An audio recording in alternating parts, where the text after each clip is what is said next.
അല്ലാഹുവേ എന്റെ കൂമ്പാരമായിട്ടുള്ള പാപത്തിന്റെ കണക്കുകളല്ല, അതിന്റെ ഭാണ്ഡക്കെട്ടുകളല്ല ഞാൻ കൊണ്ടുവന്ന് നിന്റെ അഫുവിന്റെ മുന്നിലേക്ക് വെച്ചൊന്ന് കമ്പയർ ചെയ്തപ്പോൾ, ഒന്ന് തുലനം ചെയ്തപ്പോൾ ബിഅഫ്വിക റബ്ബി കാന അഫ്വുക അഅളമാ. എത്ര വലിയ പാപം ചെയ്തവനായിരുന്നാൽ പോലും എന്റെ പാപത്തെക്കാൾ നിന്റെ അഫ്വ് മുകളിലാ. അതുകൊണ്ട് തന്നെ ഞാൻ നിന്റെ അഫ്വിലേക്ക് ഞാനിതാ കോണിപ്പടി വെച്ചിരിക്കുകയാ. എന്റെ പാപത്തിൽ നിന്ന് എന്റെ ഹൃദയം ഉറച്ചു പോയപ്പോ, എന്റെ എല്ലാ പാതകളും കുടുസായി പോയപ്പോൾ നിന്നിലേക്ക് ഞാനിതാ അഫ്വിലേക്ക് ഏണി വെച്ച് ചാരിയിട്ട് കയറുകയാ. എന്റെ പാപങ്ങളെല്ലാം നിന്റെ അഫ്വിന്റെ മുമ്പിൽ വളരെ ചെറുതാണെന്ന് മനസ്സിലായി.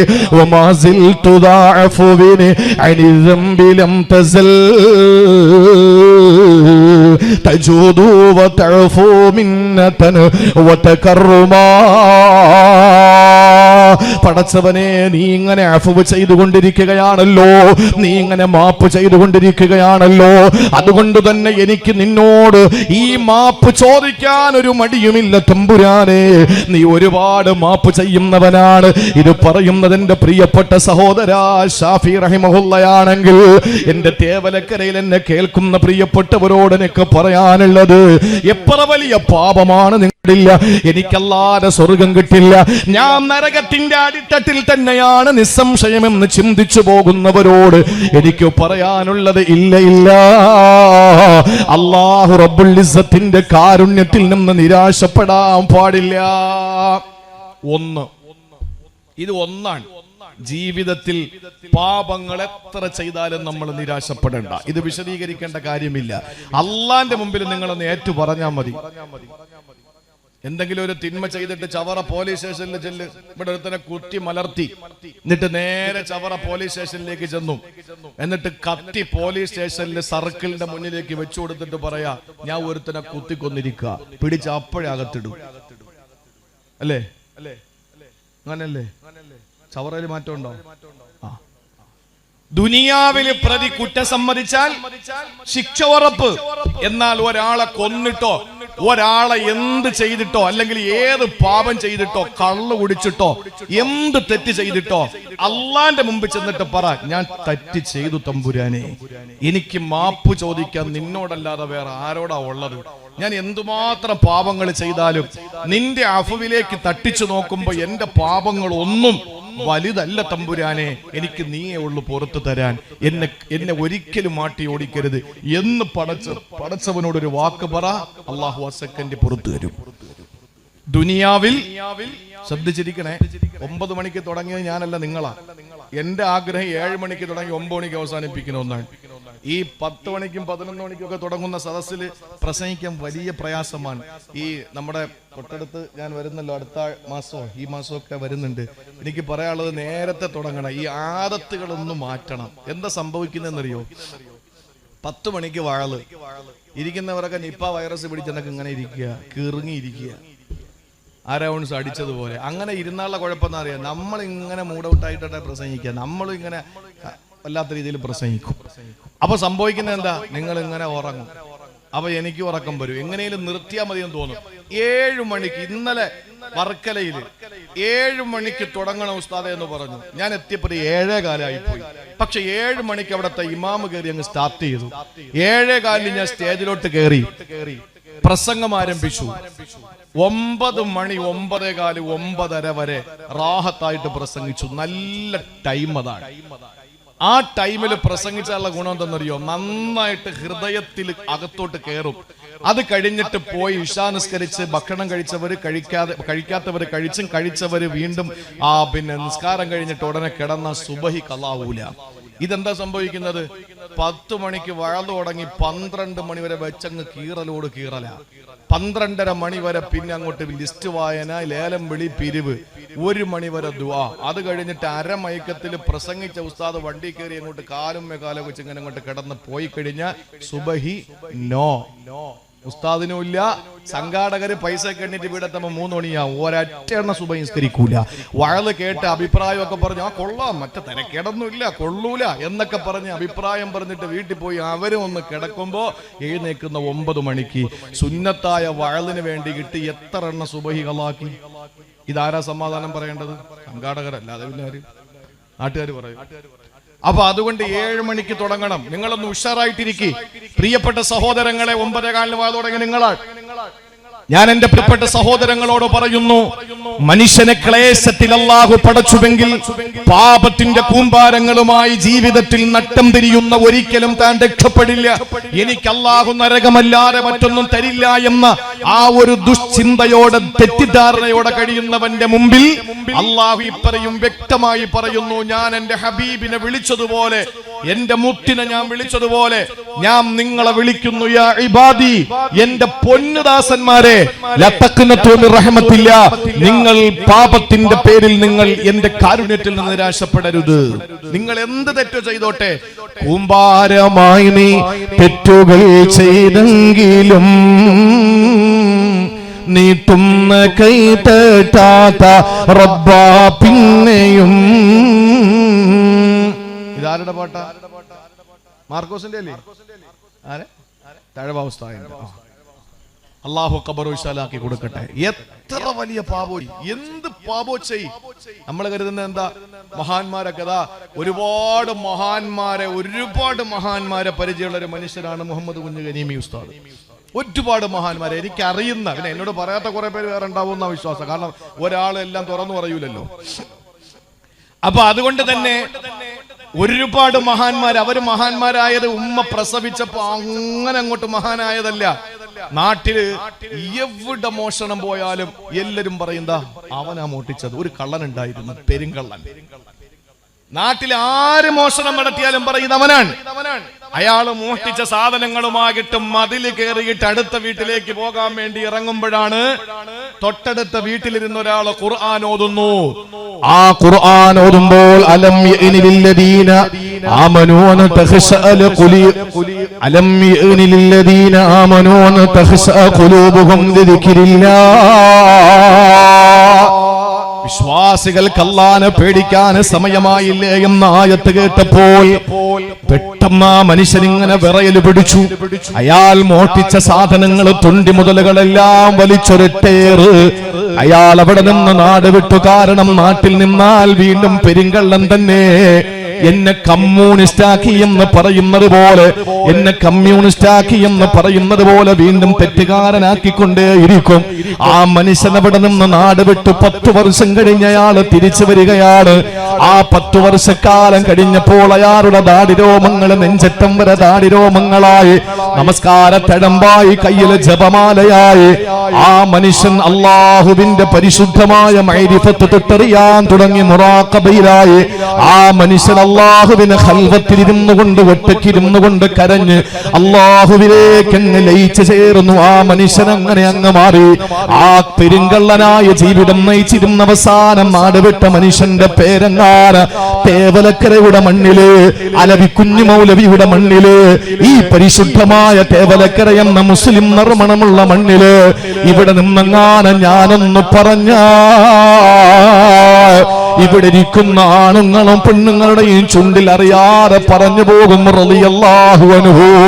ആരായിരുന്നു ആ പെരുങ്കള്ളനെന്നറിയോ? മഹാനായ സയ്യിദുനാ ഫുളൈൽ ബിൻ ഇയാദ് റളിയല്ലാഹു തആല അൻഹു ആണ്. പ്രിയപ്പെട്ട സഹോദരങ്ങളെ, അതുപോലെ മുട്ടടി പാവാട ഉടുത്തുകൊണ്ട് ക്ലബ്ബിൽ, നിശാ ക്ലബ്ബുകളിൽ വരുന്നവർക്ക് കല്ലൊടിച്ചു കൊടുത്ത് ചെറുപ്പക്കാരെ ഇക്കിളിപ്പെടുത്തിയിട്ട് ഏതോ ഒരു മാസ്മരിക ലോകത്തേക്ക് കൊണ്ടുപോയി പാട്ടുപാടിയൊരു പെണ്ണുണ്ടായിരുന്നു. ഒരു നിമിഷം അവള് ചിന്തിച്ചു, ഞാൻ എന്തിനാണ് ചെറുപ്പക്കാരെ ഇക്കിളിപ്പെടുത്തുന്നത്? എനിക്കൊരു കാമുകൻ വേണമെന്ന് ചിന്തിച്ചു. അങ്ങനെ അവളൊരു കാമുകനെ തിരഞ്ഞെടുത്തു. ആ കാമുകനെ തിരഞ്ഞെടുത്തപ്പോൾ വിട്ടപ്പോൾ രാത്രികൾ ആ കാമുകന് വേണ്ടി മാറ്റിവെക്കാൻ തുടങ്ങി. ആ കാമുകനെ ഇഷ്ടപ്പെട്ടു. ആ കാമുകന് വേണ്ടി ഭക്ഷണം കുറച്ചു, ഉറക്കം കുറച്ചു, വെള്ളം കുറച്ചു. അവസാനം ഭ്രാന്തികളെ പോലെയായി മാറി. നിരാശാ കാമുകിയായ പെണ്ണ് പാതിരാത്രികളിൽ പാട്ടുപാടി അജബല്ലിൽ മുഹിബ്ബി കൈഫ യനാമു വകുല്ലു നൗമിൻ അലൽ മുഹിബ്ബി ഹറാമു. പ്രേമഭാജനത്തിന് എങ്ങനെയാണ് ഉറങ്ങാൻ കഴിയുക? നമ്മൾ ഒരാളെ സ്നേഹിച്ചു പോയാൽ പിന്നെ നമ്മുടെ ഉറക്കം നഷ്ടപ്പെടൂലേ? അവര് ഉറങ്ങിയോ? അവര് ഭക്ഷണം കഴിച്ചോ? അവര് വെള്ളം കുടിച്ചോ? അവരെങ്ങനെയാണ് സുഖമായിരിക്കുന്നു? ഈ ഒരു ചിന്തയിൽ പിന്നെ നമ്മളുടെ ഉറക്കം മുഴുവനും കെട്ടുപോകുമല്ലോ. പിന്നെ നമുക്ക് ഭക്ഷണം ഇറങ്ങാതെ വരുമല്ലോ. പലപ്പോഴും വെള്ളം കുടിക്കാൻ പറ്റാത്ത അവസ്ഥ വരുമല്ലോ. കാരണം ഹൃദയത്തിന്റെ ഉള്ളറകളിൽ മുഴുവനും സ്നേഹിക്കുന്നവരാണ്, പ്രേമിക്കുന്നവരാണ്, ഇഷ്ടപ്പെടുന്നവരാ. ഈ പെണ്ണിന്റെയും അവസ്ഥ അത് തന്നെ. പാതിരാത്രി ഉറക്കമുളച്ചിരുന്നിട്ട് പറയാൻ തുടങ്ങി, അത്ഭുതം അത്ഭുതം, എങ്ങനെയാണ് പ്രേമഭാജനത്തിന് ഉറങ്ങാൻ കഴിയുക?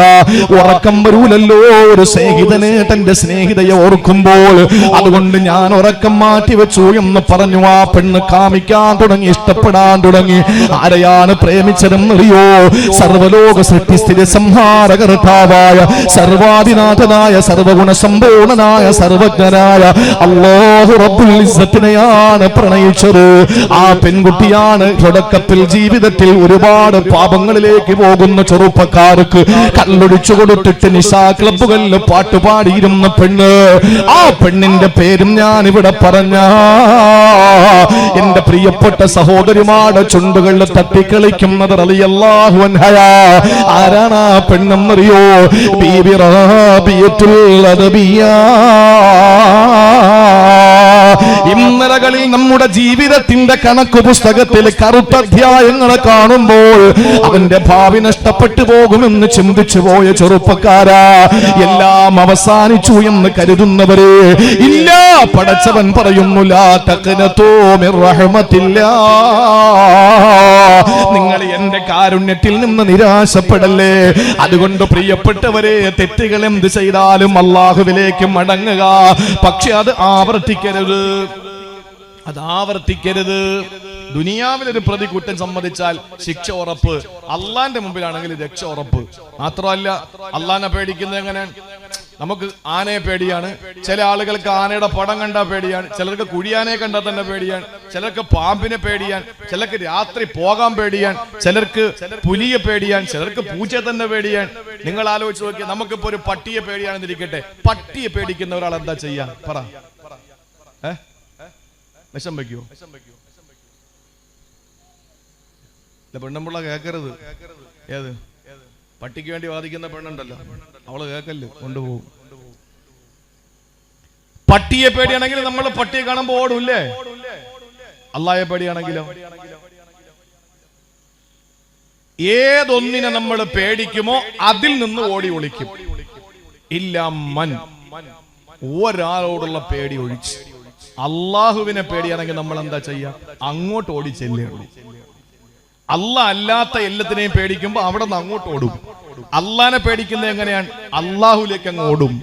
അതാണ് മഹാനായ ഷാഫി ഇമാം പറഞ്ഞത്, ഞാൻ പാവങ്ങൾ ഒരുപാട് ചെയ്തു, പക്ഷെ ഞാൻ ഏണി വെച്ച് നിന്റെ അടുത്തേക്ക് വരാൻ പോവാ, നിന്റെ അഫുവിലേക്ക്. ഞാൻ ഒത്തിരി പാപം ചെയ്തു, പക്ഷെ ആ പാപങ്ങളെ ഞാൻ എടുത്ത് മുന്നിൽ വെച്ചിട്ട് നിന്റെ അഫുവ്, നിന്റെ മാപ്പിന്റെ മുമ്പിൽ ഞാൻ എടുത്തു വെച്ച് നോക്കുമ്പോ, അല്ലാഹുവേ നിന്റെ അഫ്വാണ് അഅളം, അതുകൊണ്ട് എനിക്ക് നിരാശയില്ല എന്ന് പറഞ്ഞിട്ട് മരണക്കിടക്കയിൽ മുസ്ലിം ഇമാമിനോട് ശാഫിഈ റളിയല്ലാഹു തആല അൻഹു സങ്കടം പറഞ്ഞുവെങ്കിൽ പ്രിയപ്പെട്ട സഹോദരാ, ഇനി രണ്ടാമത്തെ കാര്യത്തിലേക്ക് വാ. ഒരു മനുഷ്യൻ നേരിടുന്ന ഒന്നാമത്തെ പ്രശ്നം പാപങ്ങളാണ്. ഇനി രണ്ട്, ദുനിയാവിൽ ഉണ്ടാകുന്ന നഷ്ടങ്ങൾ. എന്തെല്ലാം നഷ്ടം നമുക്ക് വരും അല്ലേ? നമുക്ക് എന്തുമാത്രം നഷ്ടങ്ങൾ വരും. ചിലപ്പോ നല്ല ജോലി പോവും, ചിലപ്പോ നമുക്ക് നഷ്ടപ്പെടുന്നത് സന്താനങ്ങളാവും, ചിലപ്പോ നമ്മുടെ സമ്പത്താകും. എല്ലാം നഷ്ടപ്പെട്ടു പോകുന്നു. ഒരു സാഹചര്യം വന്നാൽ അല്ലാഹ് പറയാ, അതാരോടാ? അത് ഏതാ? യാക്കൂബ് നബി അലൈഹിസ്സലാം തന്റെ പ്രിയപ്പെട്ട മക്കളോട് പറഞ്ഞതാണ്. യാക്കൂബ് നബി തന്റെ പ്രിയപ്പെട്ട മക്കളോട് പറയാണ്, എന്തിന് നിങ്ങൾ അള്ളാന്റെ ആശ്വാസത്തിൽ നിന്ന്, കരുണയിൽ നിന്ന് നിങ്ങൾ നിരാശപ്പെടണം? യാക്കൂബ് നബി തന്റെ മക്കളോട് പറഞ്ഞത് ഖുർആൻ പറയാൻ, അത് നമുക്ക് പാഠമാണ്. ഒന്ന് അള്ളദാസന്മാരോട് പറഞ്ഞ ലാ തഖ്നതു. രണ്ടാമത് യാക്കൂബ് നബി സന്താനങ്ങളോട് പറയുന്നു ലാ തയസൂ യാ ബനിയ ഇദ്ഹബൂ ഫതഹസ്സസൂ മിൻ യൂസുഫ വഅഖീ വലാ.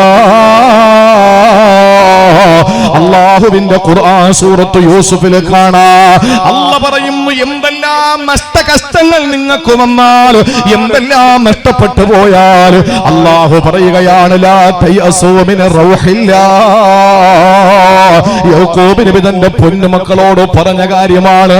യൂസുഫ് നഷ്ടമായി, ബിന്യാമീൻ നഷ്ടമായി, എല്ലാം നഷ്ടപ്പെട്ട് കണ്ണിന്റെ കാഴ്ച പോയി മുതുകെല്ലാം വളഞ്ഞിരിക്കുമ്പോ യാക്കൂബ് നബി അലൈഹിസ്സലാം തന്റെ പ്രിയപ്പെട്ട മക്കളോട് പറയാണ്, പൊന്നുമക്കളെ നിങ്ങൾ ചെന്നിട്ട് യൂസുഫിനെയും ബിന്യാമീനെയും ഒന്ന് അന്വേഷിക്കുമോ? വാപ്പാ ബിന്യാമീൻ ജയിലിലാണ്, ആ ബിന്യാമീന് മോഷ്ടിച്ചത് കാരണത്താൽ ജയിലിലാണ്.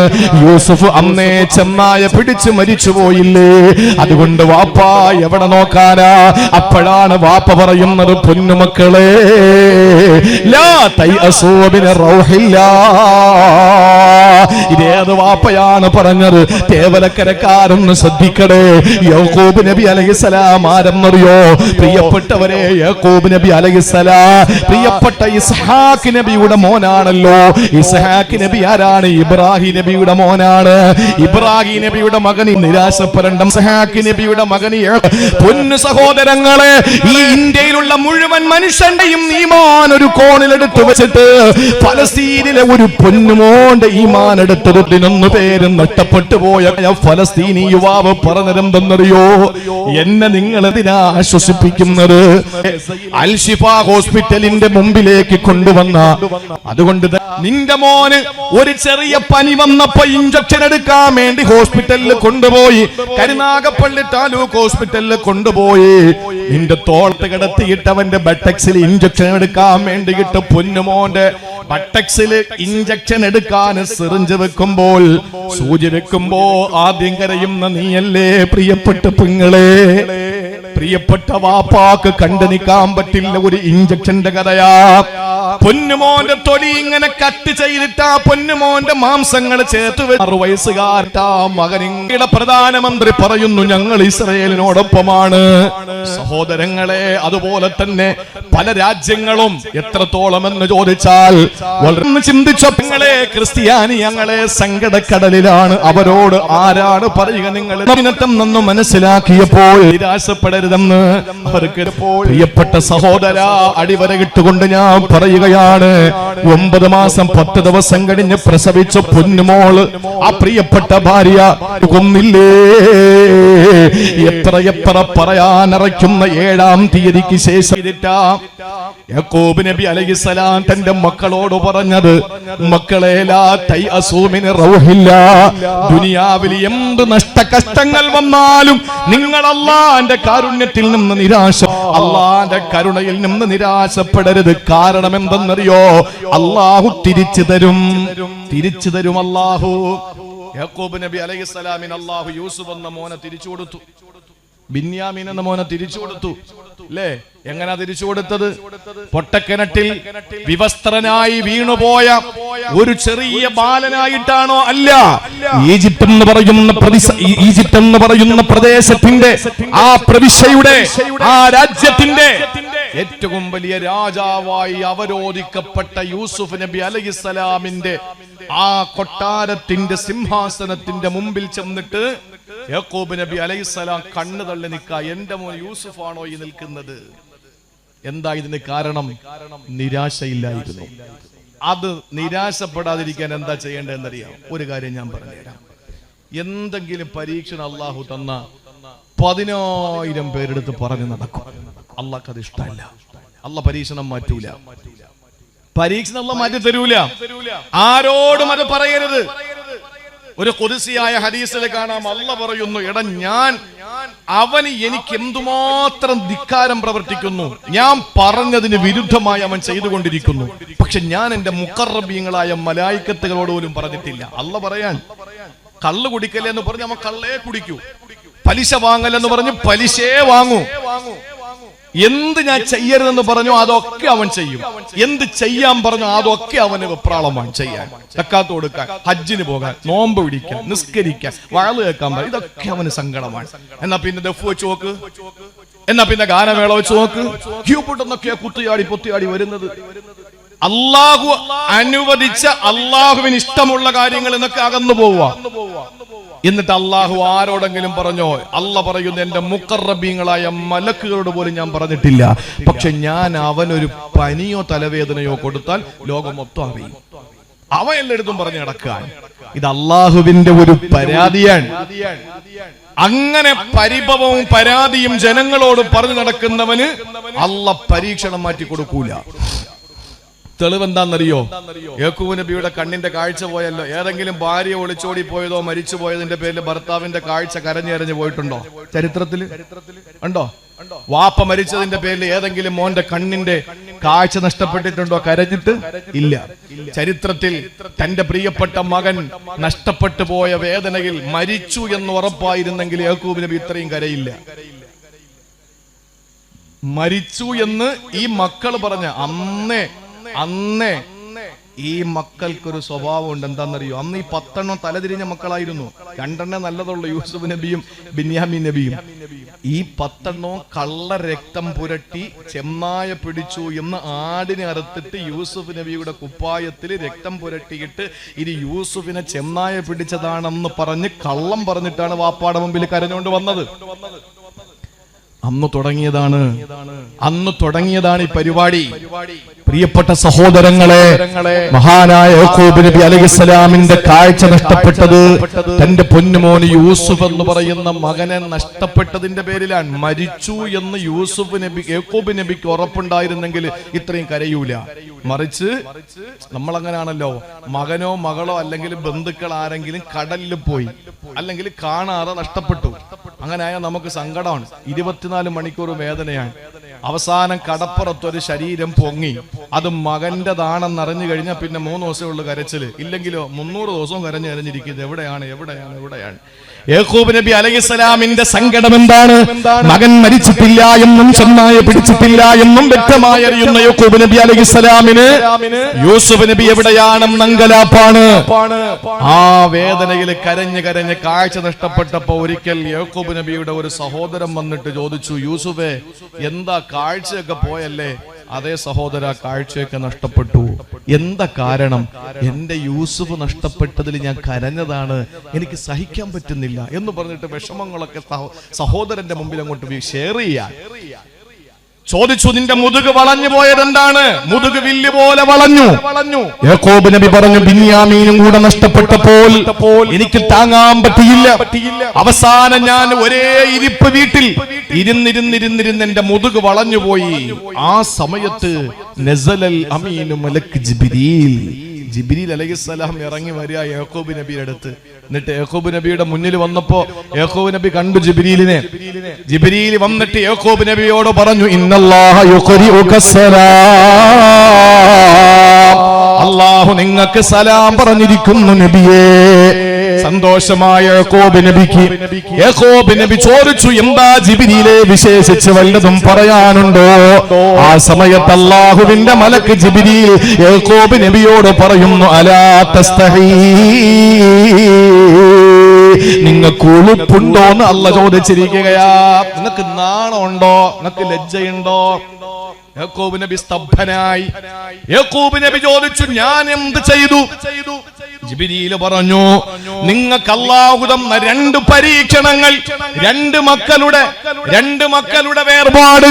ആ വേർപാടിൽ നിങ്ങൾ മനം നൊന്തിരിക്കുമ്പോ ഈ സങ്കടങ്ങൾ എന്തിനാണ് ജനങ്ങളോട് വിളിച്ചു പറഞ്ഞത്? അത് അല്ലാഹുക്ക് ഇഷ്ടമല്ല. ആ സമയത്ത് യാക്കൂബ് നബി അലൈഹിസ്സലാം ചാടി അങ്ങ് എഴുന്നേറ്റു. അവിടെ നിന്ന് ഉറക്കെ വിളിച്ചു പറഞ്ഞ വാക്കെന്തെന്നറിയോ? ഖുർആൻ സൂറത്ത് യൂസുഫിൽ കാണാം, ഇന്നമാ